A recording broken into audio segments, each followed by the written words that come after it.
कल केंद्रीय बजट आया और आज से समाजवादी पार्टी और उसके अध्यक्ष अखिलेश यादव ने एक राजनीतिक मुहिम आरंभ की, जिसका मूल स्वर है कि इस बजट में उत्तर प्रदेश के साथ भेदभाव किया गया। देश के सबसे बड़े राज्य को उपेक्षा का शिकार बना दिया गया।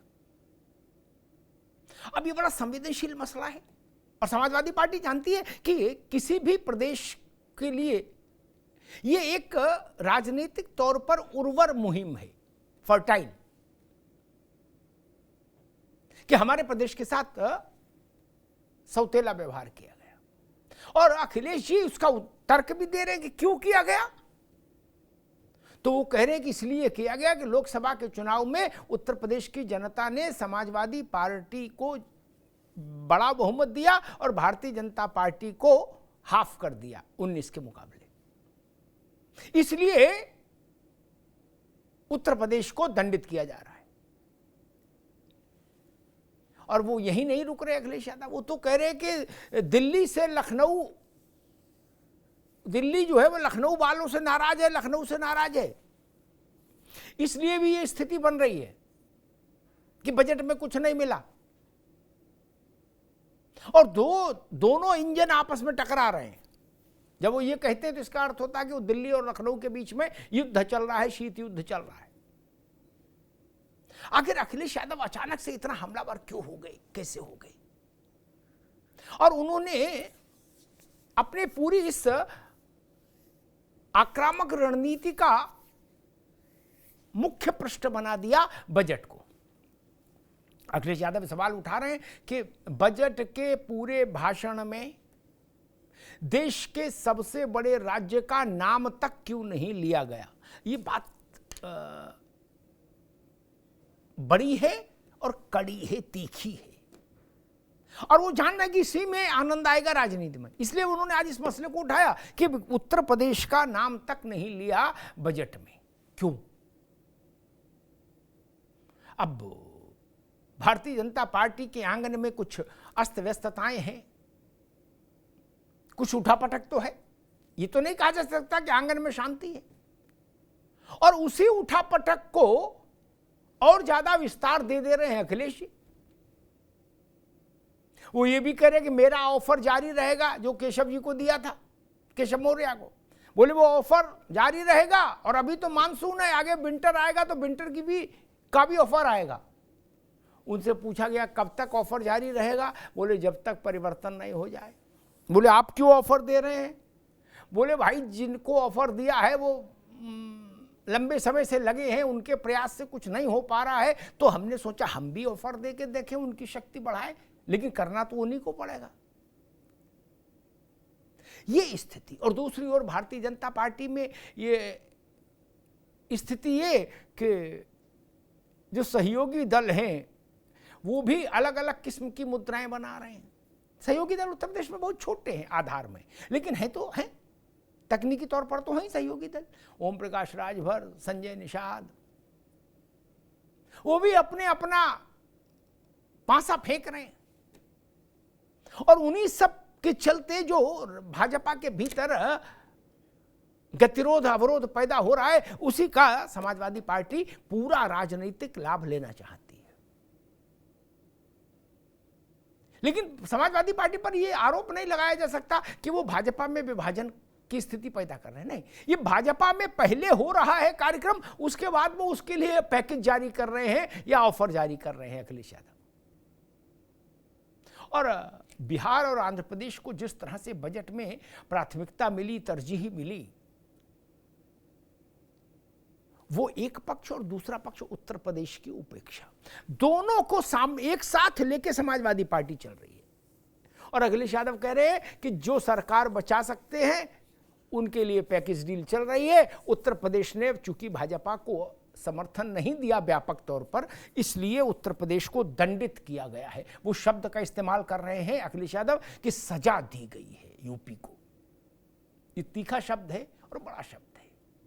अब समाजवादी पार्टी अपने इस अभियान को, अपने इस आरोप को गाजीपुर से गाजियाबाद और बस्ती से बहराइच तक कितना नीचे तक पेनिट्रेट कर पाती है, ये तो भविष्य का विषय है। लेकिन हाँ, ऐसे विषय जिनमें ये आ जाए कि प्रदेश की अस्मिता के साथ समझौता हुआ, या प्रदेश के साथ भेदभाव हुआ, या प्रदेश को किसी ने सजा दी, या प्रदेश की उपेक्षा की गई, ऐसे विषय राजनीतिक तौर पर बहुत संवेदनशील हो जाते हैं। तो भारतीय जनता पार्टी के लिए भी वही स्थिति है इस वक्त। हमारे साथियों ने एक रिपोर्ट तैयार की इस मसले पर, पूरे पर। वो रिपोर्ट देखिए, फिर मेहमानों से परिचय कराएं और फिर समझने की कोशिश कराएं कि अखिलेश यादव कौन सा लक्ष्य साधना चाह रहे हैं अभी तत्काल। पहले ये देखिए।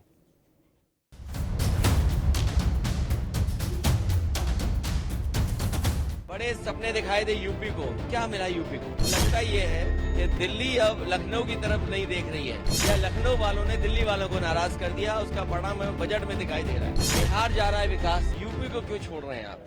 मंगलवार को वित्त मंत्री निर्मला सीतारमण ने मोदी सरकार 3.2 का पहला बजट पेश कर दिया, जिसकी सत्तारूढ़ दल नेता समेत सभी सहयोगी दल खुलकर तारीफ कर रहे हैं। तो दूसरी तरफ विपक्ष है जो मोदी सरकार के इस बजट की खुलकर आलोचना कर रहा है। इन सब के बीच समाजवादी पार्टी के अध्यक्ष अखिलेश यादव ने बजट के बहाने यूपी की योगी सरकार पर तंज कसा है। अखिलेश यादव ने यूपी बीजेपी में चल रही अंदरूनी खींचतान पर तंज भरे लहजे में कहा कि लगता है लखनऊ ने दिल्ली को नाराज कर दिया है, इसका असर बजट पर दिख रहा है। बड़े सपने दिखाए थे यूपी को, क्या मिला यूपी को? डबल इंजन की सरकार, तो डबल लाभ मिलना चाहिए था, दिल्ली का लाभ, लखनऊ का लाभ। लेकिन लगता ये है कि दिल्ली अब लखनऊ की तरफ नहीं देख रही है, या लखनऊ वालों ने दिल्ली वालों को नाराज कर दिया, उसका परिणाम हमें बजट में दिखाई दे रहा है। तो डबल इंजन का क्या फायदा हुआ? बिहार जा रहा है विकास, यूपी को क्यों छोड़ रहे हैं आप? अखिलेश यादव ने यह भी कहा कि बाढ़ अगर बिहार की रोकनी है तो नेपाल और उत्तर प्रदेश की बाढ़ रोके बिना आप बिहार की बाढ़ कैसे रोकेंगे? आप पहले उत्तर प्रदेश और नेपाल की बाढ़ रोकें तो बिहार की बाढ़ अपने आप रुक जाएगी।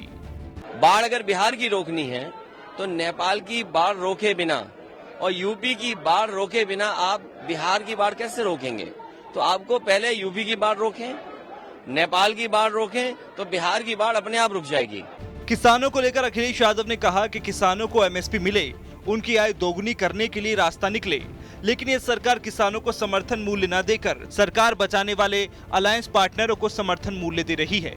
इसके अलावा उन्होंने बेरोजगारी से लेकर महंगाई जैसे मुद्दों पर भी सरकार की जमकर क्लास ली। हम सभी लोग जितने लोग हैं और खासकर समाजवादी लोग, किसानों को एमएसपी मिले, आय दोगुनी हो, उसका रास्ता निकले। लेकिन इधर देखने को मिल रहा है समर्थन मूल्य किसान को न मिल करके जो अलायंस पार्टनर जो सरकार बचा रहे हैं उन्हें समर्थन मूल्य सरकार दे रही है। ये तो अखबारों में भी छपा है। आप पहले बेरोजगार करते हैं, बेरोजगारी बढ़ाते हैं और उसके बाद ऐसी आधी अधूरी नौकरी लाते हैं जिससे किसी नौजवान का भविष्य बनने वाला नहीं है। इंटर्नशिप के बाद क्या होगा? उनको नौकरी कौन देगा? तीसरा, महंगाई को लेकर के सरकार कोई ऐसा ठोस कदम नहीं उठा पाई जिससे महंगाई नियंत्रण होती। अगर कहीं आपने मिडिल क्लास को कुछ सहूलियत भी दी है तो वो अपनी महंगाई से आप वापस ले रहे हैं। इससे पहले अखिलेश यादव ने मंगलवार को भी बजट को लेकर सोशल मीडिया प्लेटफॉर्म एक्स पर शायराना अंदाज में अपनी प्रतिक्रिया व्यक्त की थी। उन्होंने एक्स पर लिखा कि ये बजट भी नाउम्मीदगी का ही पुलिंदा है, शुक्र है इंसान इन हालातों में भी जिंदा है। इसके अलावा संसद से बाहर आते समय उन्होंने कहा था कि जब तक किसान और युवाओं की पक्की नौकरी की बात नहीं होती तब तक जनता को कोई बड़ा लाभ नहीं पहुंचने वाला है। वहीं विधानसभा चुनावों पर इसके असर को लेकर पूछे गए सवाल पर उन्होंने कहा था कि स्वाभाविक है कि सरकार की योजनाओं का चुनावों पर असर पड़ता है। इस सब के बीच सवाल यही है कि क्या उपचुनाव से पहले बजट के नाम पर अखिलेश यादव को बड़ा मुद्दा मिल गया है?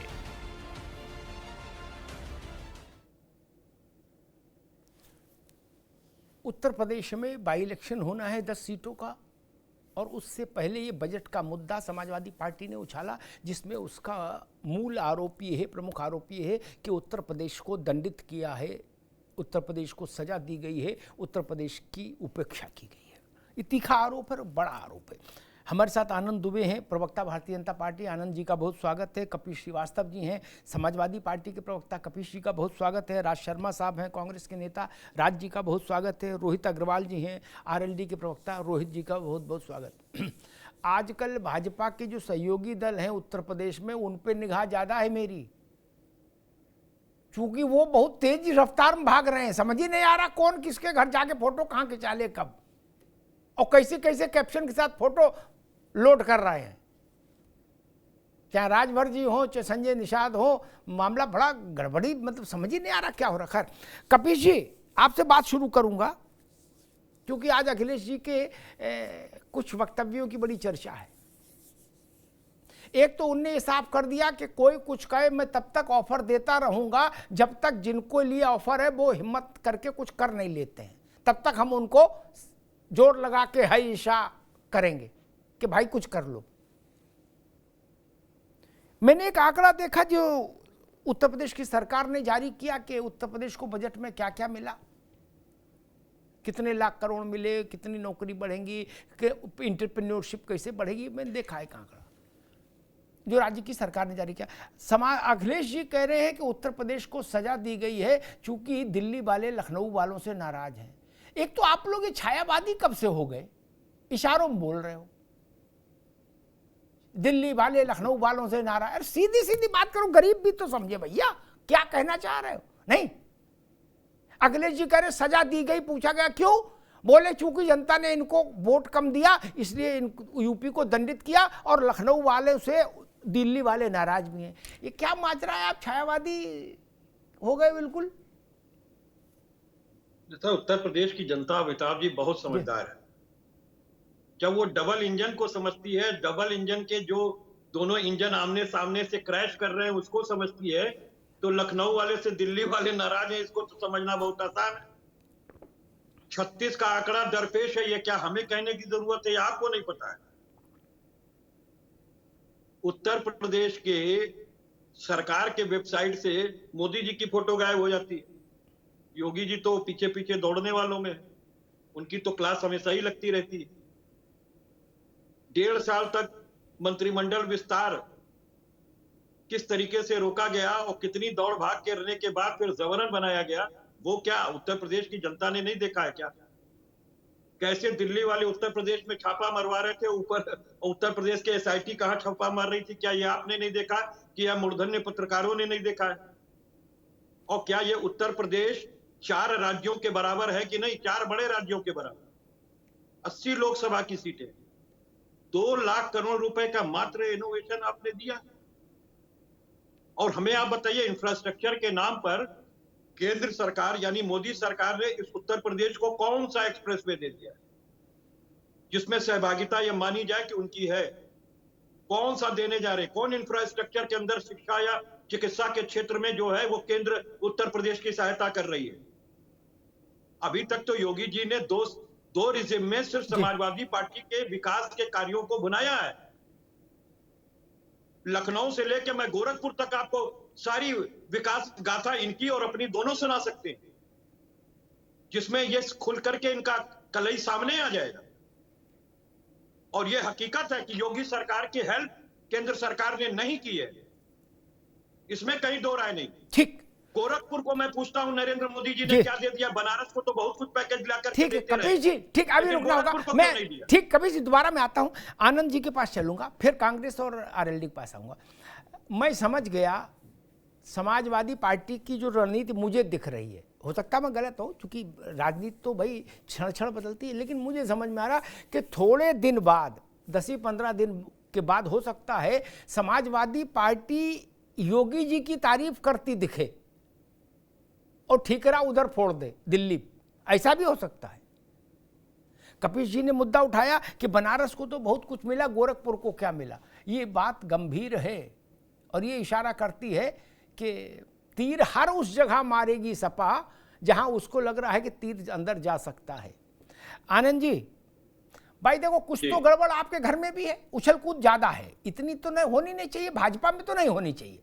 ठीक, जहां आप कहते हो कि हमारा बिल्कुल अनुशासन, बिल्कुल गणवेश में सब रहते हैं नमस्ते सदा वत्सले मातृभूमि, सुबह 4 बजे बिल्कुल है, अब वो सब खेल रहे, तो सब दिख रहा है। ये बात कपिश गलत नहीं कह रहे क्या? मतलब मसला ये नहीं है कि कोई चुप भी रहे तो कैसे रहे। मुख्यमंत्री जी ने बैठक बुलाई, वहां आदमी गया नहीं, ओके, दूसरे के यहां जाकर फोटो खिंचा के चेपा चेप मचाए, तो फिर फिर तो अखिलेश यादव कहेंगे कि भाई हमारा पैकेज है आपके लिए, आप आ जाओ, करो कुछ। मामला मुझे बड़ा विचित्र लग रहा, उपचुनाव सर पे है और उत्तर प्रदेश को दंडित किया गया।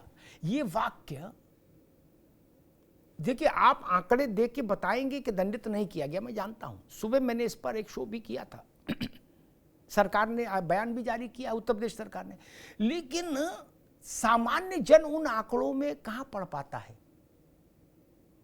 अगर 10 लोग चिल्लाएंगे कि नहीं उत्तर प्रदेश को कुछ नहीं मिला, तो आपको लगता है कि नुकसान हो सकता है? क्योंकि एक बात बड़ी महत्वपूर्ण है, फिर आपसे उत्तर लूंगा, जो अखिलेश यादव ने आज कही कि पूरे बजट भाषण में उत्तर प्रदेश के नाम का जिक्र तक नहीं हुआ। ये पहली बार हुआ कि देश के सबसे बड़े सूबे के नाम का उल्लेख ही ना हो भारत के बजट में। अब ये बात तो हो, गाजीपुर से गाजियाबाद, बस्ती से बहराइच तक रहने वाले हर आदमी को लगेगा, वो कहेगा भैया ये तो थोड़ा थोड़ा गड़बड़ हो गया, ऐसा ससुर कैसे हो गया। नहीं, ये एक स्टेटहुड को भी धक्का लगता है। राज्य का जो एक अपना संप्रभु वो होता है। क्या भाजपा को ऐसा लग रहा है कि हाँ ये मामला, भाई गुड़ न देते, गुड़ जैसी 4 बातें तो कहते। जिस उत्तर प्रदेश ने जवाहरलाल नेहरू को चुनवा के भेजा, इंदिरा गांधी को भेजा और भारत के अधिकांश प्रधानमंत्री दिए, उसका नाम ही ना आए, एक आध बार तो ताली बजवा देनी चाहिए थी यूपी पे कुछ बोल के। आनंद जी नहीं। अमिताभ जी देखिए, सबसे बड़ी बात है कि इस सरकार के जो मुखिया हैं आदरणीय नरेंद्र मोदी, कहां से चुप गया? उत्तर प्रदेश से, वाराणसी से। और उत्तर प्रदेश में जो ट्रांसफॉर्मेशन है 2014 के बाद से जो हमने प्रयास शुरू किया और 17 के बाद से जो गति पकड़ी उत्तर प्रदेश, वो सबने देखा है। अब चूंकि समाजवादी पार्टी ने जीवन भर ऑफर पॉलिटिक्स ही तो किया है, कभी कांग्रेस के साथ किया है, कभी बहन जी के साथ किया है, जिसको साथ लिया उस पर हमला तक किया, कुछ बचा नहीं। ऑफर पॉलिटिक्स आज भी कर रहे हैं। केशव जी के लिए कह रहे हैं, मैं तो इनके लिए एक ऑफर दे रहा हूं, भाई आप अपने सब लेके चले आइए, वैसे हम सबको लेंगे नहीं, उसमें भी परीक्षण करेंगे कि कौन लेने लायक है कौन नहीं, और फिर हम बात करेंगे केंद्र में कि अखिलेश जी को राज्य मंत्री बना दिया जाए, प्रयास करेंगे तो उनको राज्य मंत्री बना दिया जाए। अगर इसी तरह की आपको ऑफर पॉलिटिक्स करना हो तो कोई कुछ भी कह सकता है, हम भी कुछ कह सकते हैं, आप भी कुछ कह सकते हैं, लेकिन आपका चूंकि मूल चरित्र वही है ऑफर पॉलिटिक्स और इस तरह की चीजें करना, तो आपको। अब मैं बजट पे आ जाता हूँ। कपीश जी प्लीज थोड़ा सेंसिबल बजट बातचीत हो जाए, ठीक है? आप अपने समय में बोलिएगा, मैं आपके बीच में बोलता हूँ। जी लाइन का टीका कि तीर निशाने पर है, ठीक। नहीं, तीर तो आपके इतने निशाने पे लग रहा है कि आप लोग को समझ में नहीं आ रहा है, और अभी उपचुनाव आएंगे तो उसमें और समझ में आ जाएगा कितने निशाने पे लग रहा है। ये हंसी भूल जाएंगे आप।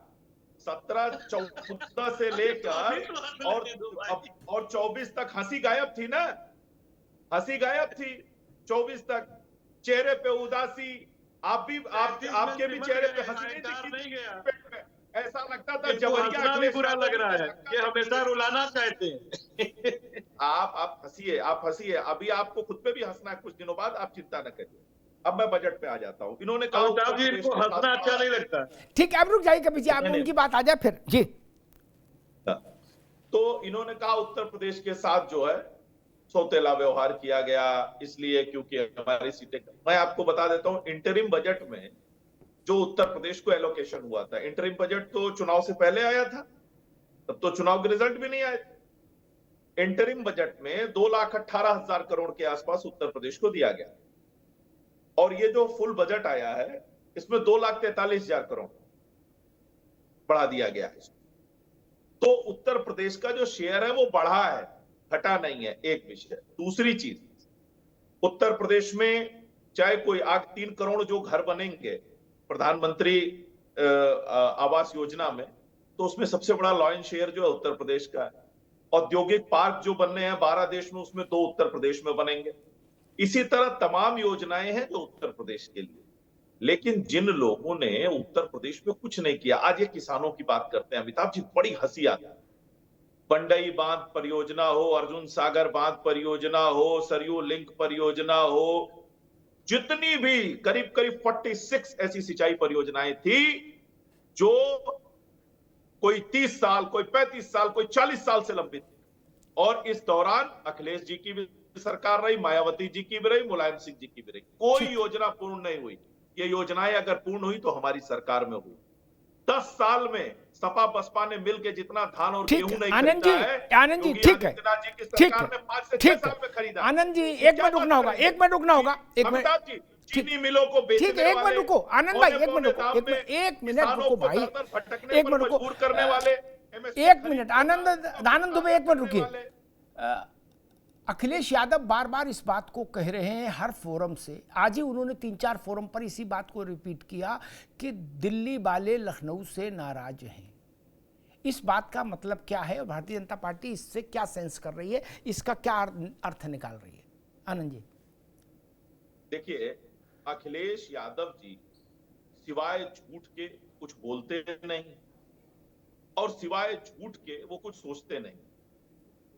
अब वो कुछ भी बोले कि दिल्ली वाले लखनऊ वाले से नाराज हैं, लखनऊ वाले दिल्ली वाले से नाराज हैं।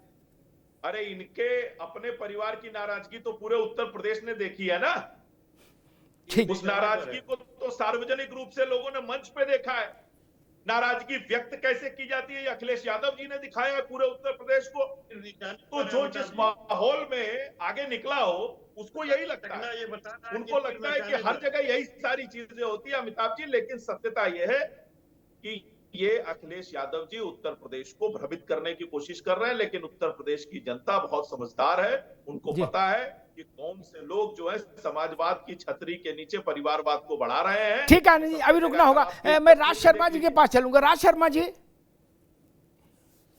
ये आरोप क्यों लग रहा है कि उत्तर प्रदेश की उपेक्षा की गई, उत्तर प्रदेश को नकार दिया गया? अभी भारतीय जनता पार्टी के प्रवक्ता आनंद जी ने कई सारे आंकड़े भी रखे थे कि कहां से पैसा कितना कैसे कैसे मिला और किस किस योजना में उत्तर प्रदेश की हिस्सेदारी होगी। फिर ये आरोप क्यों पॉलिटिकल ढंग से उछाला जा रहा है कि उत्तर प्रदेश को सजा दी गई?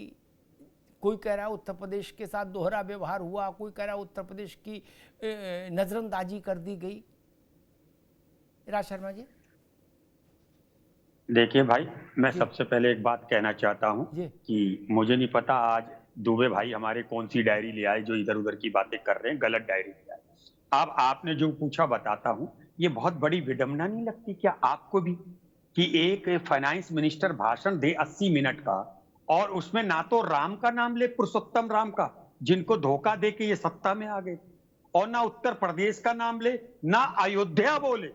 ये बहुत बड़ी बात है। और जिसको ये लोग कहते थे कि अब की बार 80 पार और उत्तर प्रदेश से ही दिल्ली का तकत मिलता है, तो आधा तो इनका तकत लूट गया। तो जिस कारण जो अभी अखिलेश जी भी कह रहे और सभी कह रहे हैं, आप भी मानते हैं इस बात को, आप कहे ना, एक बात अलग है कि आप मानते हैं कि जब आदमी की बर्बादी हो रही होती है और उसे उसका ज्ञान हो जाए तो उसकी बुद्धि हर जाती, और वही मुझे लग रहा भारतीय जनता पार्टी के नेताओं की बुद्धि हर। एक सबसे बुरा लगता है मुझे कि ये लोग परिवार में आ जाते, ये दूसरे के परिवार को कहते हैं, अपनी बातें नहीं कभी कहेंगे। एक व्यक्तिगत किसी भी परिवार के लिए अच्छी पार्टी और अच्छी पार्टी का नेता कभी नहीं कहना चाहिए। आपको जिसके लिए चुना गया आप वो काम करिए। आप आपस में लड़ाई कर रहे हैं, क्यों ना दुखी हो विपक्ष, आपको चुना हुआ है, वो बात अलग है, धोखे से चुन गए आपको चुना गया है प्रदेश के लिए अच्छा करना। ऐसी योगी जी की क्या मजबूरी है कि योगी जी एक बार नहीं कह सकते भाई उत्तर प्रदेश तो बहुत बड़ा सूबा है? 5-5 देश मिल जाए तो उससे बड़ा हमारा उत्तर प्रदेश है, और आप उत्तर प्रदेश में क्या दोगे? आपने 2-2.5 लाख करोड़ अगर दे भी दिया, उससे क्या हो रहा है? और आपकी देखिए, एक कहावत है कानून में भी, इंसाफ अगर हो, अगर कम भी हो तो लेकिन होता हुआ दिख जाए। आप कहे बजट, अगर बजट वाकई जनता के भले के लिए होता वो दिखता भी। अब आपका बजट तो कुर्सी बजाने के लिए आपका गैजेट बन गया। आप क्या बोलोगे बताइए? आप उत्तर प्रदेश में आपने क्या दिया? और सारी बात तो मैं कहूं पूरे इंडिया को क्या दिया आपने? मैन्युफैक्चरिंग के लिए क्या कर दिया? ठीक है राज भाई, किसान के लिए क्या कर दिया? राज भाई रुक रहा हूं, रोहित जी के पास भी चलूंगा। ठीक है राज बाबू, ठीक है, ट्रैक्टर का डीजल सस्ता कर देते। रुक जाओ भाई, सेक्टर एक दो बात मैं कहूंगा कि मेरी दृष्टि में बिहार को और आंध्रा को मिला के 1 लाख करोड़ रुपए की सहायता है अलग अलग परियोजनाओं में। मेरी दृष्टि में कोई बहुत चौंकाने वाली बात नहीं। हमने गठबंधन की सरकारें कांग्रेस की भी देखी भैया, डीएमके के टेलीफोन पर प्रधानमंत्री जी खड़े हो जाते थे। वो तो सबके साथ है, इन्हीं के साथ थोड़ी ना है। किसी बात कर रहा हूं, वो तो करना ही पड़ेगा भैया। आपको आपने नहीं किया, आपने भी किया। अजीत सिंह की पार्टी जब नरसिंह राव ने तोड़ी थी तो रामलखन यादव को कैबिनेट मंत्री बनाया था कि नहीं बनाया था? कि उनसे कह दिया जाओ तुम मुरमुरा बेचो जाके? ऐसा तो नहीं ना भैया, सबने वही किया। उसमें कौन सी नई महाभारत है भाई? जो कह रहे, मैं कल से सुन रहा हूं कि अखिलेश जी कह रहे समर्थन मूल्य दिया गया है घटक दलों को, कोई कुछ कांग्रेस भी करी। इस बात का कोई अर्थ है क्या मित्र? आपके पास ऐसे ओबीडियंट घटक दल कब रहे कि जिसमें सारी मलाई आप खाओ और वो छाछ पिए? कभी नहीं रहेंगे। सरकार गिरा देंगे आपकी भी। इसमें कौन सी नई बात है? कपिल जी भी इस बात से सहमत होंगे। इन्होंने तो, इनको मैं बधाई मतलब तारीफ करता हूं इनकी पार्टी की, मुलायम सिंह जी की, अब तो वो है नहीं। उन्होंने जितना विकट गठबंधन झेला कोई झेला नहीं आज तक। कांशीराम जी का वो गठबंधन नहीं था, वो 100% बंधन था।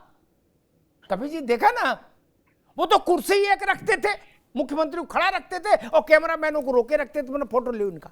क्या राज शर्मा जी तब भी चली ना। इसलिए इसको बहुत इश्यू बनाना चाहिए। रोहित अग्रवाल जी, मैं समझना ये चाह रहा हूं कि एक तो ये जो अखिलेश जी इस बार बार इस बात की ओर इशारा कर रहे हैं कि दिल्ली से लखनऊ, लखनऊ से दिल्ली नाराज, और भारतीय जनता पार्टी के भीतर आपसी संघर्ष, और इसी के बीच में मैं देख रहा हूं कि भाजपा के जो घटक दल हैं कांवड़ वाले मामले, आप फोटो तो खिंचा नहीं रहे हो अभी, लेकिन कांवड़ वाले मामले में थोड़ा चौधरी साहब ने भी कहा कि एक गेंद हम भी फेंक के देखें। क्या बोले? क्या कुर्ते पर भी नाम लिखाओगे? बाकी दो जो घटक दल है पूर्वांचल वाले हैं, वो तो डिस्को डांस कर ही रहे हैं, यत्र तत्र सर्वत्र। क्या स्थिति चल रही? कुछ अंदर खाने मामला गड़बड़ हो रहा है? क्या लग रहा है आपको? आप तो चूंकि घर हुआ हो तो आपको तो सूचना होनी चाहिए। देखिए अमिताभ जी, 2-3 चीजें हैं। मैं आपके सारे सवालों का उत्तर देना चाहूंगा, मुझे थोड़ा सा समय दे दीजिएगा। एक आपने पूछा कि दिल्ली और उत्तर प्रदेश में कुछ झगड़ा चल रहा है। देखिए एक बात बिल्कुल क्लियर होता है कि किसी भी पार्टी में अगर कोई झगड़ा चलता है तो चलता वलता कुछ नहीं है। बिल्कुल अमिताभ जी, आपको भी क्लियर है ना? वहां से चिट्ठी आएगी, नया मुख्यमंत्री बन जाएगा, नया कैबिनेट बन जाएगी और पूर्ण बहुमत की सरकार है। कोई झगड़े की आवश्यकता नहीं है। देखिए अगर कोई आदमी अपने संगठन की ओवरहॉलिंग करे, कुछ भी करे, उससे भाई विपक्ष को क्या लेना देना। लेकिन पता नहीं क्यों विपक्ष को अपना संगठन नहीं दिखता है, जिनके संगठन का कोई अता पता नहीं है, उसके बावजूद दूसरे के घर में झांका करते हैं। तो कोई झगड़ा वगड़ा चलता नहीं है। आपको भी पता है अमिताभ जी, जो सीनियर होते हैं किसी संगठन के अंदर, वो अगर किसी नीचे वाले को हटाना चाहते हैं तो तुरंत हटा देते हैं, उनको झगड़ा करने की आवश्यकता नहीं होती है। आपको अपने कैमरामैन या अपनी यूनिट से झगड़ा करने की जरूरत नहीं है। आपको खाली आदेश जारी करना है कि भाई साहब विदाई, नमस्ते, है ना? बाकी बाद में संभाल लिया जाएगा कि क्या करना है, नया कैमरामैन मिलेगा कि नहीं मिलेगा, कर लेंगे। तो योगी जी कैमरामैन नहीं। अरे भैया चुप रहो भैया महाराज, मतलब काहे परेशान हूँ। देखिए कल जो है इनके एक सहयोगी हैं जो अभी बोल रहे हैं बीच में, कांग्रेस वाले, राहुल गांधी को शब्द ही नहीं मिल रहे थे, है ना? राहुल गांधी जी को शब्द ही नहीं मिल रहे थे तो कैसे भागे थे सदन के अंदर से? आप ये सोचिए, बजट का दिन हो और लीडर ऑफ अपोजिशन बिना बाइट दिए भाग जाए, क्या पॉसिबल है? क्यों? क्योंकि समझ में नहीं आया कि बोलना क्या है अब। अरे ये तो बिल्कुल ऐतिहासिक बजट दे दिया इन्होंने। इतना जबरदस्त बजट दे दिया कि जो उनको खुद लग रहा था कि इसके अंदर कहीं कोई कमी ही नहीं है, और वो भाग गए वहां से। और भाग के उसके बाद जाके सबसे पहले ट्वीट क्या किया कि जो कांग्रेस का मैनिफेस्टो था उसके अनुसार बजट दे दिया। तो इसका मतलब आप सेटिस्फाइड हो उस बजट से? अब फिर सो के उठे सुबह तो कहने लगे अच्छा अब क्या करें भैया यार, ये तो बहुत ही अच्छा सरकार काम कर रही है, सरकार कोई हमको बोलने का मौका ही नहीं दे रही है। तो अब चिल्ला रहे हैं साहब उत्तर प्रदेश को कुछ दिया नहीं। 48 लाख करोड़ का बजट, वो पूरे देश के लिए बजट है, जिसमें अंदर उत्तर प्रदेश, आप खुद कह रहे हो 4 राज्यों के, अभी विपक्ष वाले खुद कह रहे थे 4 राज्यों के बराबर एक प्रदेश है। तो आप खुद समझ लो कि उत्तर प्रदेश को कुछ मिला ही नहीं। है ना, मतलब क्या गजब का लॉजिक है विपक्ष के पास। जब शब्द ना हो तो अंड शंड बात करने लगते हैं। बाकी मॉनसून ऑफर की मैं आपको स्थिति बता देता हूँ भाई, मैं तो कह रहा हूँ ये जो मॉनसून ऑफर दे रहे हैं ये थोड़ा संभल के रहें, क्योंकि इधर से ऑफर चला गया ना तो उद के घूमेंगे। अभी थोड़े दिन पहले हुआ था ना राज्यसभा का चुनाव, उसमें क्या हुआ था, अपनी बात बता क्या हुआ था, इनके विधायक कहाँ चले गए थे, है ना, तब उद के घूम रहे थे। स्थिति देखिए दोनों बिलबिला रहे हैं। देखिए मैं बोल रहा हूँ अमिताभ जी, दोनों बिलबिला रहे हैं। अब रही बात माननीय जयंत चौधरी जी की, इतनी जल्दी शर्मा जी और अच्छा भैया सुन लो, एक बात और सुन लो, बालक बुद्धि के प्रवक्ता हो, थोड़ी हिम्मत रखो, बालक बुद्धि के प्रवक्ता, थोड़ी हिम्मत रखो, है ना। देखिए एक आखिरी बात, नाबालिग तो आप हो, बोलो भैया रोहित जी, थोड़ा तो शिष्टाचार रखो कम से कम डिबेट पे, है ना। तो एक आखिरी बात थी, माननीय जयंत चौधरी जी ने जो कांवड़ यात्रा के ऊपर स्टैंड लिया। देखिए अगर कोई चीज गलत है तो ये हमारा फर्ज बनता है कि अपने संगठन के साथी को हम बताएं कि यहाँ पे आप गलती कर रहे हो, क्योंकि जनता ही सर्वोपरि है। हमने वो बताया और सुप्रीम कोर्ट ने भी उस चीज को कहीं ना कहीं एक्नॉलेज किया कि हाँ ठीक है, ये निर्देश कहीं ना कहीं गलत था, प्रशासन द्वारा निर्देश दिया गया था, हमने बताया और उस चीज को भारतीय जनता पार्टी ने भी फाइनली एक्नॉलेज किया।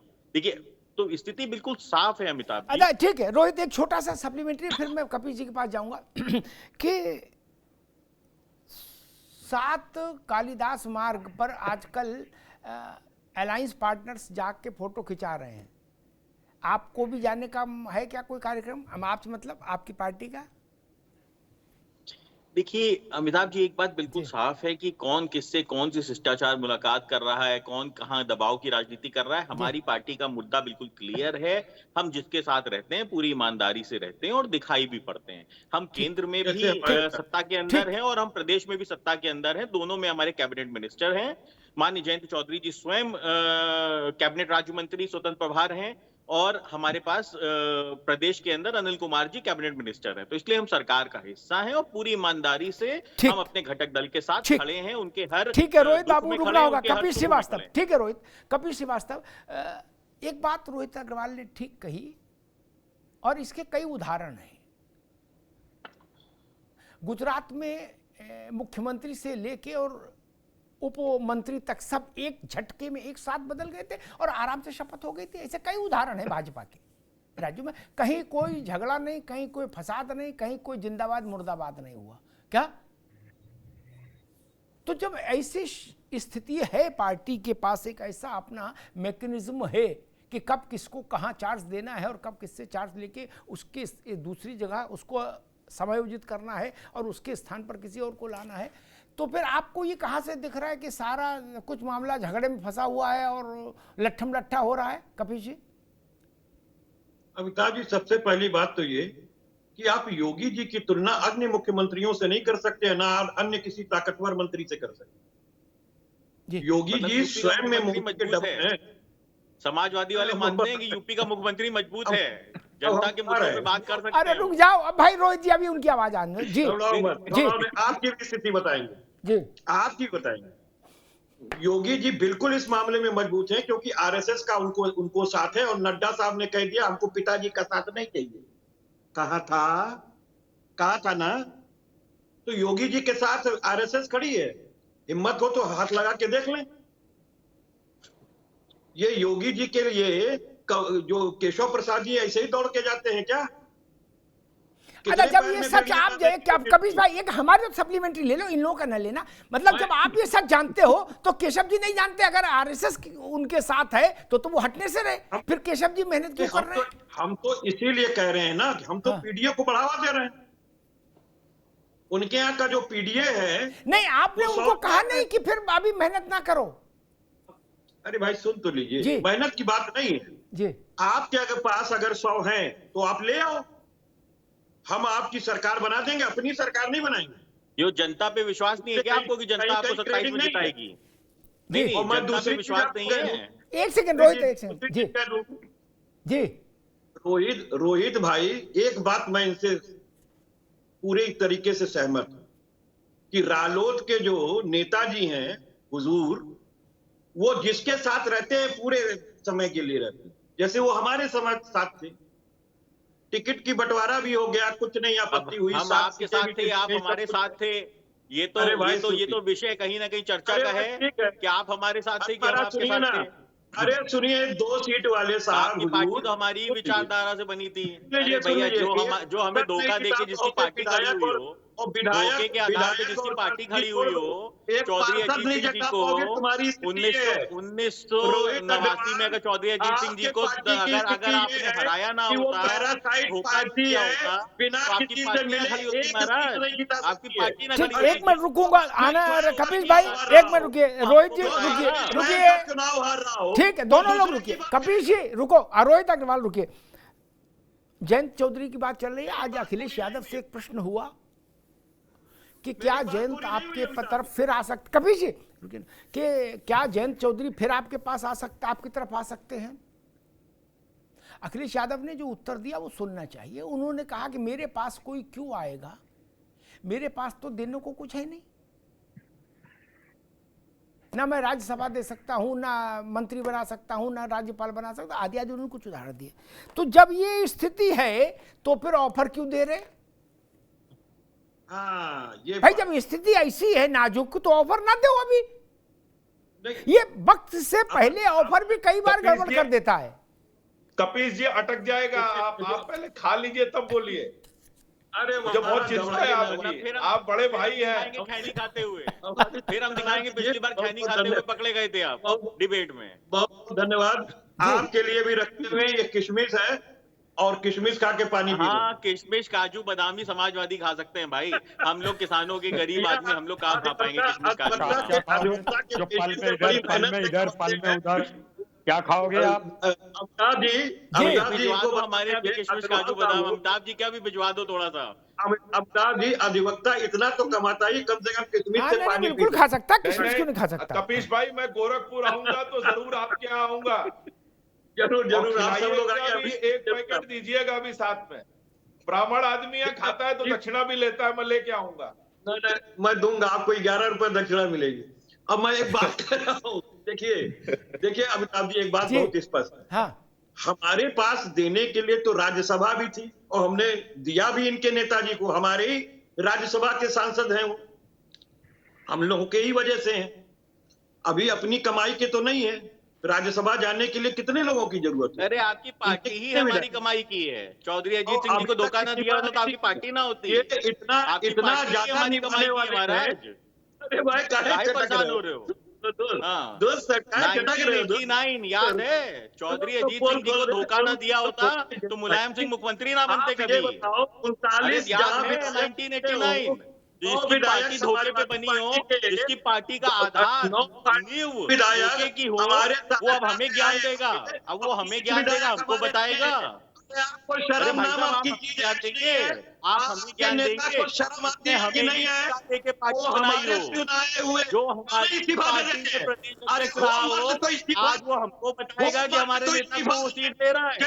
अरे कुछ तो शर्म कर लो महाराज। हमारी पार्टी को धोखा देके अपनी पार्टी को इस्तीफा बनाई और हमको बता। अरे पहले दिलवाया था। अरे भैया, सदन की टोटियां गायब हैं, सदन की टोटियां गायब हैं, और यूपी विधानसभा में टोटियां नहीं मिल रही हैं। और टोटियां मिल रही हैं यूपी विधानसभा में और सदन में। अरे भाई साहब, टोटियां नहीं मिल रही हैं। टोटी चोर नेता के प्रवक्ता अब हमें बताएंगे धोखे पे जितनी प्रवक्ता हमें बताएंगे। टोटी चोर प्रवक्ता हमें बताएंगे। वो नेता नहीं है, वो टोटियां नहीं मिल रही हैं। मैं कह रहा हूँ आपको कि अगर वो नेता ऐसे इस्तीफा दे दे, मिलना बंद हो गई है। फिर गठबंधन करके आएंगे के बाद सीधी सी बात है, टोटी चोर नेता के प्रवक्ता यहाँ पे हमें बताएंगे। टोटी चोर नेता के प्रवक्ता, अरे कुछ तो शर्म करो। इसका आधार हमने नेताजी के बनाओ, जिसकी पार्टी का आधार में धोखा देके बना हो, वो हमें ज्ञान देगा, अपनी वो औकात हमें एक ज्ञान पार्षद देगा। जिताने की नहीं है, भाई साहब नहीं अपनी चलेगा, औकात एक नहीं पार्षद जिताने चलेगी, की नहीं जनता है। सब समझती है किस निजात तरीके पार्टी से इनसे बड़ी पार्टी है, 1989 में राजभर सिंह की जी को पार्टी इनसे धोखा बड़ी देके पार्टी है, मुलायम राजभर सिंह की पार्टी मुख्यमंत्री इनसे चले बड़ी थे, पार्टी है, किससे छुपाएगा? निजात पार्टी इनसे बड़ी पार्टी झूठी है, चोर और नेता ये की चवन्नी प्रवक्ता साफ यहाँ पार्टी पे है, अपना मानसिक जिसके संतुलन पास खो अपने रहे हैं। पार्षद ठीक है, नहीं है, दोनों लोग को रोको, जिसके दोनों पास मित्रों को अपने रोकूंगा, नेता कपीश है, भाई को भी, रोहित जी को भी, दोनों को रोकूंगा, दोनों रुको, धैर्य धैर्य। अरे आज तो मौसम अच्छा है, बारिश है, आज क्या कुछ तनाव कर रहा है। ठीक है भैया रुको, ठीक है, ठीक, कपीश जी रुक रहा, रोहित आप भी रुकिए, आनंद दुबे के पास चलूंगा। आनंद जी, अरे रुको भाई, अभी सबकी आवाज रोकिए, केवल आनंद दुबे, ठीक, अरे रुक जाओ भाई, चवन्नी ठन्नी चक्कर में ना पड़ो, रुक जाओ। आनंद जी, संघ परिवार का अंतर्जाल इतना जटिल है कि प्रथम वर्ग द्वितीय वर्ग करे वाले भी नहीं समझ पाते पूरा खेल क्या है, क्या, क्योंकि उसमें रहस्य लोग हैं। मैं तो उसके अंदर जाके देखा एक पत्रकार के नाते, तो विचित्र और बड़ा रहस्य लोग है उसमें, 36 संगठन कौन कहा किससे के। लेकिन अब मैं देख रहा हूं समाजवादी पार्टी का संघ परिवार के आंतरिक समीकरणों पर अचानक से काफी ज्ञान वर्धन हो गया है। वो बता रहे हैं कि योगी आदित्यनाथ के पीछे आरएसएस ने अपनी बैकिंग लगा दी है, इसलिए अब कोई उनको हिला नहीं पाएगा। ऐसी कोई लड़ाई चल रही है। नहीं देखिए, ये बड़ी अच्छी बात एक है तरफ कि संघ और दूसरी तरफ दिल्ली, तब तो फिर लड़ाई संघ वर्सेस दिल्ली हो जाएगी।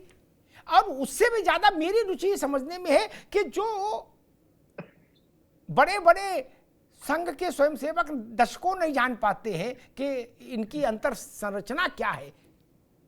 संघ पर जब भी छापा पड़ा, छापे मारने वाले सिर दीवार में दे मारे, कोई कागज नहीं, कोई पत्थर नहीं, क्या राष्ट्रीय स्वयंसेवक नाम के नाम पर कोई अकाउंट नहीं, क्या उसका कहीं साइन बोर्ड नहीं, क्या करोगे।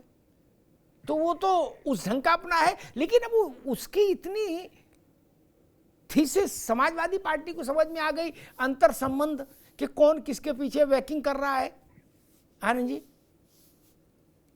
नहीं अमिताभ जी, अगर मेरी आवाज इको हो रही है, मुझे बहुत डिस्टर्ब हो रहा है। भैया जरा देखिए, आप बोलो, मैं ठीक कराऊंगा। हाँ, जी, मैं ये कह रहा हूं कि अगर कपीश जी और उनकी पार्टी संघ को इतना अच्छे से अगर फॉलो करना शुरू कर रही है तो बड़ी अच्छी बात है, भगवान करें शायद इनकी विचारधारा में, इनके विचारों में कुछ बदलाव आ जाए। जो अभी तक सिर्फ स्व पे केंद्रित है, परिवार पे केंद्रित है, वो शायद समाज पे केंद्रित हो जाए, राष्ट्र के प्रति इनकी भावना जग जाए। ये फिर देश की सेनाओं से सर्जिकल स्ट्राइक और एयर स्ट्राइक के सबूत न मांगे, ये फिर आतंकवादियों की गिरफ्तारी पर छाती न पीटे, फिर ये धर्मांतरण के मुद्दे पर फिर जो है उल्टी सीधे बयानबाजी न करें। कम से कम समाज और राष्ट्र के प्रति अपने कर्तव्यों को जान जाए। मैं तो ईश्वर से प्रार्थना करता हूँ कि ये संघ को और बढ़िया से फॉलो करें, और कम से कम इनके जो राजनीतिक संस्कार है बदलाव। कि आपका घर फूट गया है, रोज दस्तक हो रही है, तो हम कहेंगे कपीश भाई ने आज किसमें ज्यादा खा लिया, मुझे लग रहा है। हम तो गजब एनर्जी आज इनके अंदर आ गई है। इस देश को भैया कहा नेपाल से ठीक है, एक मिनट रुको कपीश जी, उनकी बात पूरी हो जाए। अभी आनंद दुबे जी, लग रहा है नेपाल से किसमिस मंगा के खाई है आज कपीश जी ने, बहुत एनर्जी है। नेपाल किसमिस में नेपाल में नहीं होता है। कपीश जी पूरी बात हो जाए तो ये मैं अच्छा, मतलब ये तो मुझे लग रहा है ये देश और राष्ट्र के लिए बहुत अच्छी बात है कि समाजवादी पार्टी अगर संघ से कुछ सीखना चाहती है तो निश्चित रूप से इसे सीखना चाहिए। अब इनका कहना है हम दिल्ली क्यों जाते हैं। अरे भैया, हमारे पास पार्टी में अलग अलग स्तर पे नेतृत्व है, हमारे पास पार्टी में प्रभारी हैं, हमारे पास पार्टी में संगठन महामंत्री हैं, हमारे पास अध्यक्ष हैं। हम 10 जगह जाते हैं, 10 जगह उनसे समन्वय करते हैं, उनसे सीखते हैं, उनसे अपनी बातें शेयर करते हैं। इनके यहाँ ऐसी कोई व्यवस्था ही नहीं है। कुल मिला के वही पार्टी, वही अध्यक्ष, वही प्रभारी, और उसमें भी परिवार भारी और मारामारी। अपने संगठन अब खबर तो ये भी आ रही है कि चाचा जी फिर से रूठ गए हैं, और फिर भी अहंकार नहीं गया। आप अमिताभ जी, चाचा जी फिर भी रूठ गए हैं। अभी तक क्लियर नहीं है। चाचा जी चाह रहे हैं कि महत्वपूर्ण जिम्मेदारी जो खाली हुई है उत्तर प्रदेश में हमको मिल जाए। अब वो अखिलेश जी देने तैयार नहीं है। अब चाचा जी फिर नाराज हैं अंदर से, जो पता चल अरे रहा है हमको। आडवाणी जी का पैर कहाँ बाकी लटका कपिल जी दिए? बताएंगे, राष्ट्रपति लेकिन बनने के लिए ईश्वर तैयार करे थे कि ये वो। संघ से कुछ और सीखे। उनके ऊपर मैं आपने तो चाहता हूं सीबीआई की कम से कम चार्जशीट। राष्ट्र को लेके, जब समाज राष्ट्रपति को बनाना था लेके, तो चार्जशीट हमारे भर दी। सनातन धर्म को लेके आडवाणी जी को इनको सद्बुद्धि आए।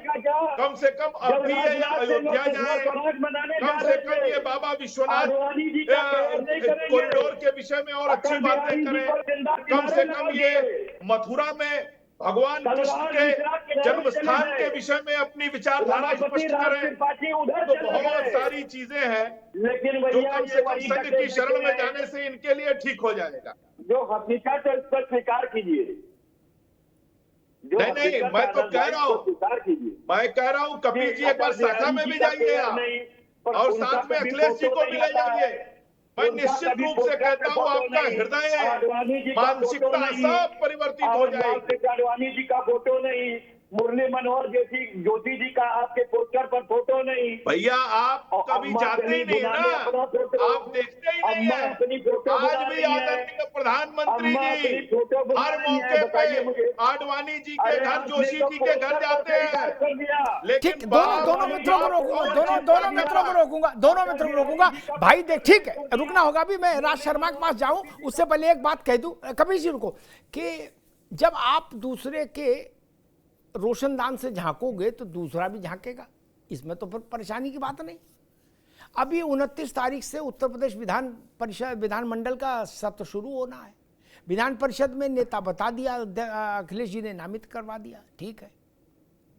अब मसला फसरा है विधानसभा का। 29 से पहले, 29 को सुबह 10 बजे से पहले हो जाना है।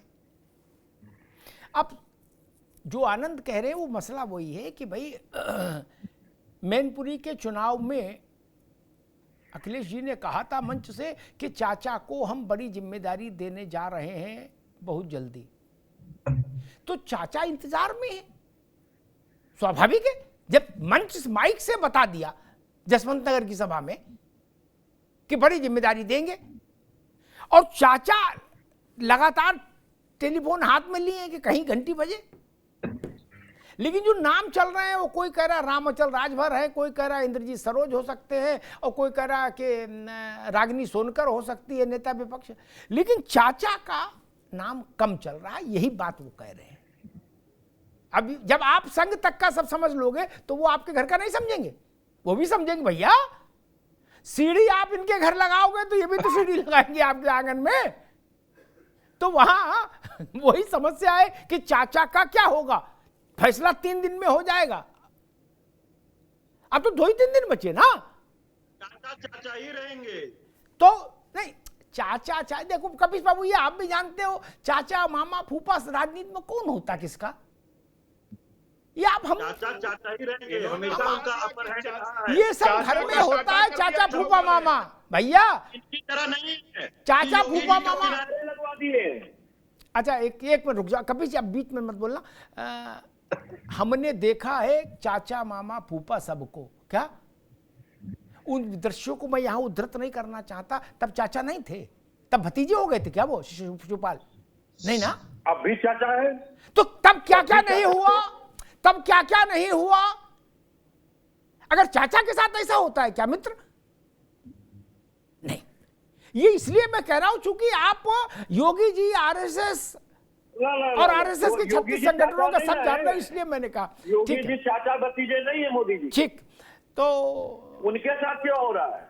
तो वही तो वो क्या, ठीक है कपिल जी, ठीक है। राज शर्मा जी जी, आप भी गजब हो, आपकी पार्टी के नेतृत्व को अयोध्या में जाके दर्शन करने का समय नहीं मिला 22 जनवरी से आज तक, लेकिन आपको ये पीड़ा अंदर तक चुभ रही है कि अयोध्या और रामलला का नाम बजट में क्यों नहीं लिया गया। नहीं, अच्छा हो गजब, वहां जाके ₹1.25 का प्रसाद नहीं चढ़ाया ना, कि दोनों बतासा लेके चढ़ा देते, दर्शन करे आते ना। लेकिन इस बात की चिंता है कि बजट में रामलला और अयोध्या का जिक्र क्यों नहीं आया। राज भाई नहीं, मैं पहले तो मैं इस बात से कतई भी आपके इत्तेफाक नहीं रखता। जी, क्यों नहीं गए हैं? हम खुद स्वयं पे गए। हम मैं अरे कैसे मान लूं? आप लोग जिनकी यानी फोटो सारे चल नहीं रही गए, थी अबे, और भी खड़गे गए, जी, सोनिया पूरी की जी। पूरी उत्तर प्रदेश का संगठन गया, पूरा गया। मेरी मर्जी में अभी दोबारा जाऊंगा, जी इसमें कौन रोक रहा है? मुझे कोई नहीं रोक रहा, हमें रोक रहा है कोई? जिसकी मर्जी जब है जाए जाए। मंदिर किसी की बभूती है क्या? मेरा मंदिर है, मेरे पुरुषोत्तम राम है, दिन में 2 बार दिए जलाता हूं, दुबे जी नहीं जलाते होंगे। अब रही बात अभी आरएलडी की, क्योंकि प्रवक्ता बहुत आज बोल गए, तो आज एक बात कहना चाहता हूं, अमिताभ भाई, जो आपके पात्र हैं ननकू, उसकी स्थिति फिर अच्छी है।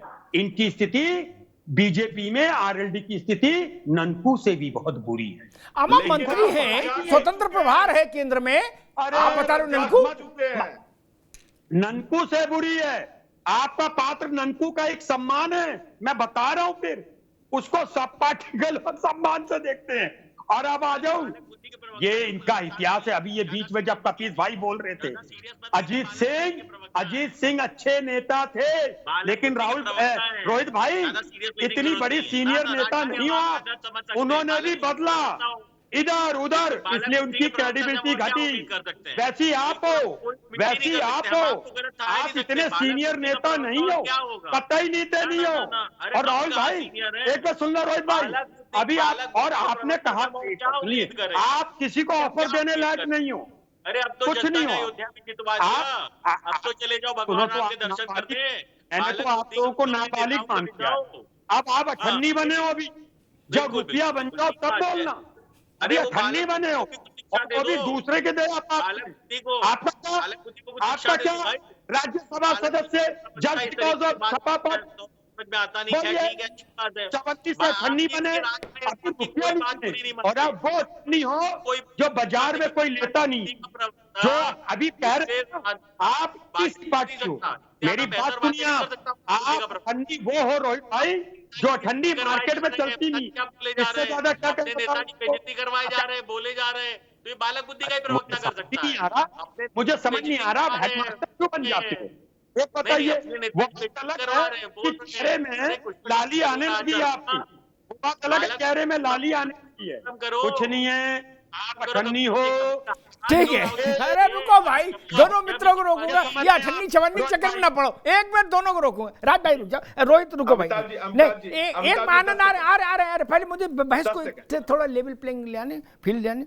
भाई मैं राज शर्मा जी से कहूंगा कि जो जितना जनाधार, जितने क्षेत्र में जनाधार राष्ट्रीय लोक दल का है, उसकी तुलना में केंद्र में एक उनकी पार्टी का अध्यक्ष, केंद्र में राज्य मंत्री स्वतंत्र प्रभार, और उत्तर प्रदेश की सरकार में उनकी पार्टी का विधायक कैबिनेट मंत्री।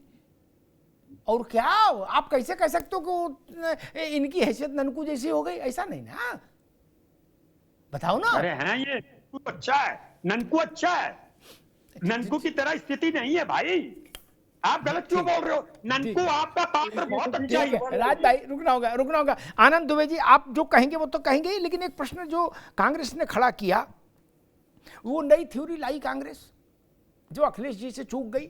हालांकि वो उनको भी लानी चाहिए थी, लेकिन हो सकता अलग अलग समय पे अलग अलग चीजें ये लोगों को याद आती। कांग्रेस कह रही है कि हमें तकलीफ इस बात की नहीं कि कितने लाख करोड़ों, क्या मसला ये कि पूरे 80 मिनट के भाषण में रामलला, अयोध्या और मंदिर, इसका जिक्र तक नहीं हुआ। जी देखिए अमिताभ जी,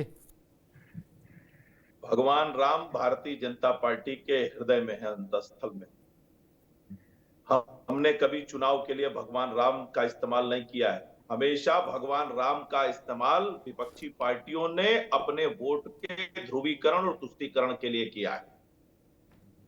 हम कल भी कह रहे थे, आज भी कह रहे, लेकिन पूछिए सवाल कौन पूछा?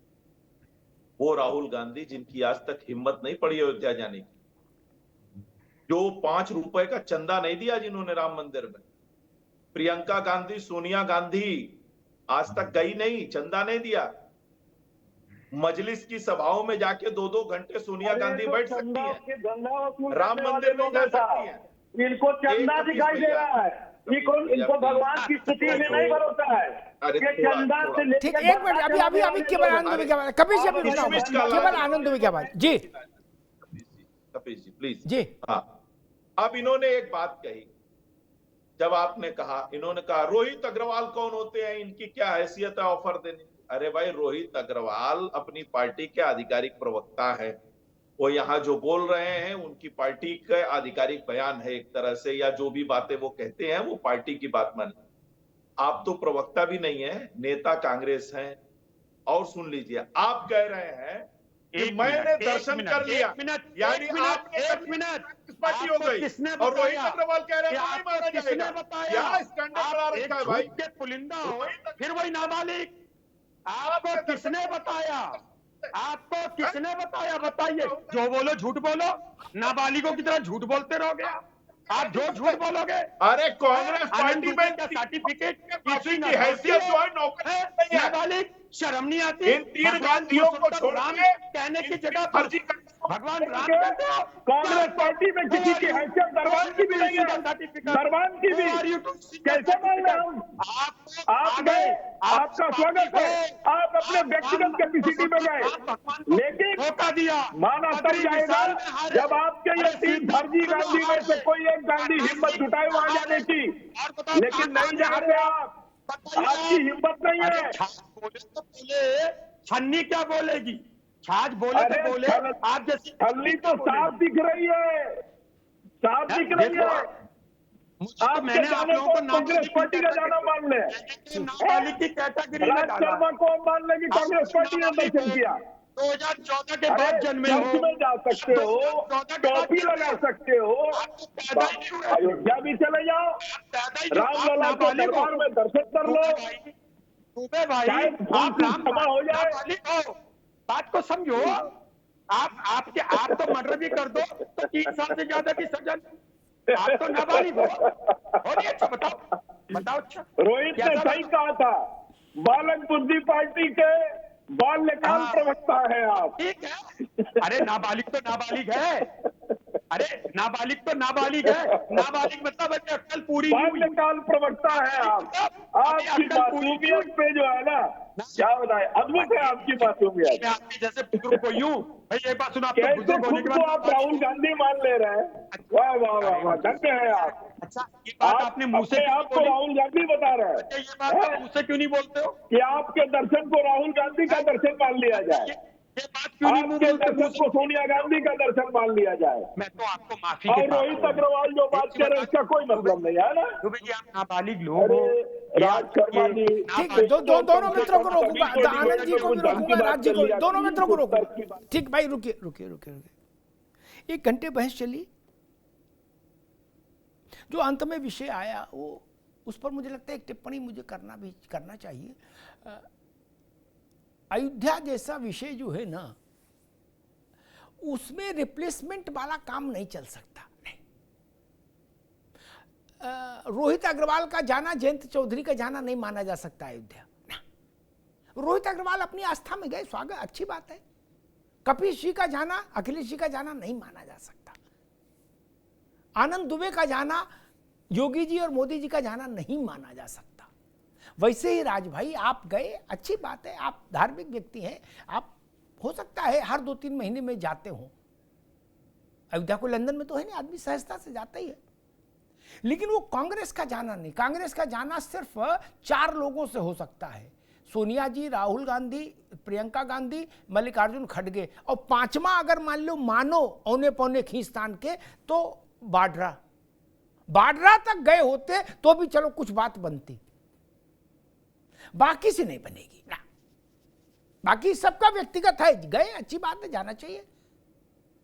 मैं तो हमेशा कहता हूं रामलला का दरबार चुनाव के जय पराजय से परे है। वो लोग मूर्ख हैं जो ऐसा समझ रहे कि रामलला चुनाव हार गए। ना जी, पुराने लोगों को स्मरण होगा जब अयोध्या का आंदोलन चरम पर चल रहा था, उस दौर और उस दौर से थोड़ा पहले वहां भारत जनसंघ और भाजपा कभी बहुत ज्यादा जीती हो ऐसी स्थिति तो नहीं आई, तो अयोध्या नहीं थी वहां। मित्रसेन यादव वहां 2-3 बार जीते ना, वो तो जनसंघ के नहीं थे भाजपा के। इसलिए इस बात का कोई अर्थ नहीं। अयोध्या में हर व्यक्ति की अपनी हाजिरी है। क्या प्रतिनिधियों से हाजिरी नहीं हो सकती, कार्यकर्ताओं से नेतृत्व की हाजिरी नहीं हो सकती। एक तो ये बात होगी। दूसरी बात मुझे लगता है कि समाजवादी पार्टी के पास अपना राजनीतिक तर्क है, ठीक है, विपक्षी पार्टी है, वो कहेंगे। लेकिन एक बात जरूर है जो मैं भारतीय जनता पार्टी के लिए भी कहूंगा, उत्तर प्रदेश की स्थिति विशिष्ट है, किसी राज्य से उसकी तुलना नहीं हो सकती। भारत के बजट में उत्तर प्रदेश पर 1 मिनट होना ही चाहिए था, 2 मिनट। मैं उस बहस में नहीं जाऊंगा कि 1 लाख करोड़ यहां दिया, 2 लाख करोड़ वहां दिया, चवन्नी यहां से निकाली, अठन्नीवादी, नहीं, मैं उस बहस में नहीं जा रहा। मनरेगा में क्या दिया और फलाने में क्या दिया, मैं नहीं जा रहा। लेकिन उत्तर प्रदेश का इतना तो हक है ही हिंदुस्तान में कि उसके नाम का उल्लेख होना चाहिए अगर भारत का बजट है तो। ये चूक कहां हुई, कैसे हुई, मुझे नहीं पता। लेकिन मैं भारतीय जनता पार्टी को कहूंगा, ऐसी चूकें, ऐसी गलतियां जनता के मन को ठेस पहुंचा देती हैं कई बार। आनंद जी, नोट कर लीजिएगा मेरी बात, छोटी बात नहीं। ये इंग्लैंड का बजट है क्या? भारत का बजट और उत्तर प्रदेश का उल्लेख नहीं हो, बराए नाम ही कर देते। और ये भी बात ठीक है, अयोध्या का जिक्र क्यों नहीं होना चाहिए था? कांग्रेस कह रही इसलिए नहीं, मैं खुद कह रहा हूं। 22 जनवरी 2024 को मंदिर लोकार्पित हुआ, उसके बाद पूर्ण बजट अब आया है, नई सरकार चुन के आई। क्या रामलला के मंदिर की स्थापना का उल्लेख नहीं हो सकता था? शेर व शायरी हो सकती है, कवियों के वक्तव्य हो, कि कविताएं उसमें उल्लिखित होती हैं, कई किस्से कहानियां छोटे छोटे उल्लिखित होते हैं बजट में। बजट केवल आंकड़ों का दिग्दर्शन नहीं है ना। तो ये तर्क, ये बात भी आ सकती थी कि भारत ने एक नया सवेरा देखा है। 500 साल के संघर्ष के बाद, प्रतीक्षा काल के बाद अयोध्या में भगवान राम विराजित हुए, भव्य दिव्य नव्य मंदिर। मुझे नहीं पता किस स्तर पर चूक हुई है, लेकिन मेरी दृष्टि में चूक है। वो छोटी घटना नहीं थी भारत के लिए, और भारत में इतनी बड़ी घटना घट गई तो उसका उल्लेख तो होना चाहिए सबसे बड़े अवसर पर। संसदीय लोकतंत्र में बजट सबसे बड़ा अवसर। और दूसरी बात कि जो अतिरंजना राजनीति में विपक्षी है तो करेगा ही। समाजवादी पार्टी और भाजपा के बीच में सत्ता का युद्ध है, तो स्वाभाविक है अखिलेश जी चीज को थोड़ा एग्रीगेट करके बताएंगे, थोड़ा विस्तारित करके ही बताएंगे।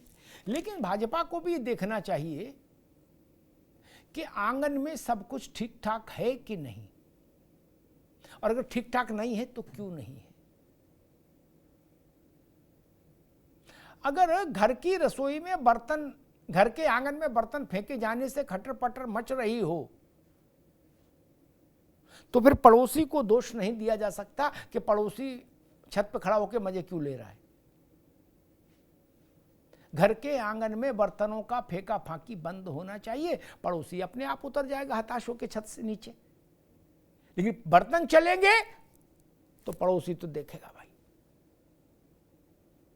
और पड़ोसी प्रतिस्पर्धी होगा तो उसको माइक बना के प्रचारित कर देगा कि फलां घर में बर्तन चल रहे हैं। ये सत्य है। मैंने कई बार इस बात को कहा, आज फिर कह के इस सब शो को समाप्त करूंगा।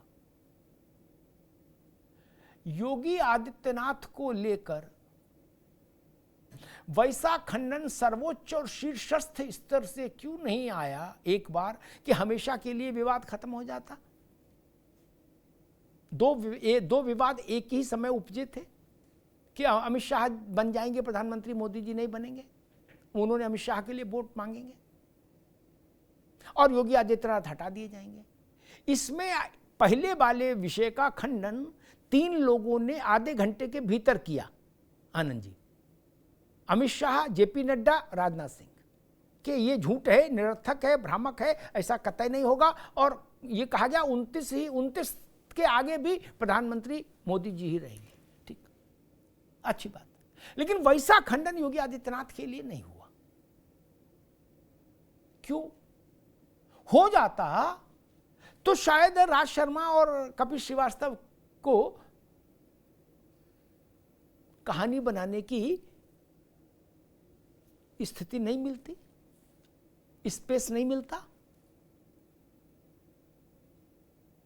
कहीं चूक होगी तो आपके विरोधी उसकी कहानी बनाएंगे ही बनाएंगे। अनिश्चितता का वातावरण क्यों रखा गया? और जब 10 बाई इलेक्शन में जाना है पार्टी को, तो उस वक्त लट्ठम लट्ठा इस बात पर हो रही है कि संगठन बड़ा कि सरकार है। जब ये होगा तो स्वाभाविक है फिर अखिलेश यादव क्यों और मायावती क्यों और राहुल गांधी क्यों, सभी बोलेंगे। वो आपके प्रतिस्पर्धी हैं, आपके प्रतिपक्षी हैं। राजनीतिक स्तर पर अनिश्चितता पार्टियों को कमजोर करती है, ये जान लीजिए। मैंने इसी विषय पर पहले भी कहा था कि नेताओं का मुझे नहीं पता, लेकिन ऐसी ही स्थिति रही तो भारतीय जनता पार्टी प्रतिदिन प्रतिक्षण कमजोर होगी, ये जान लीजिए। 10 वोट कम हो चाहे 1000 कम हो, प्रतिक्षण प्रतिदिन।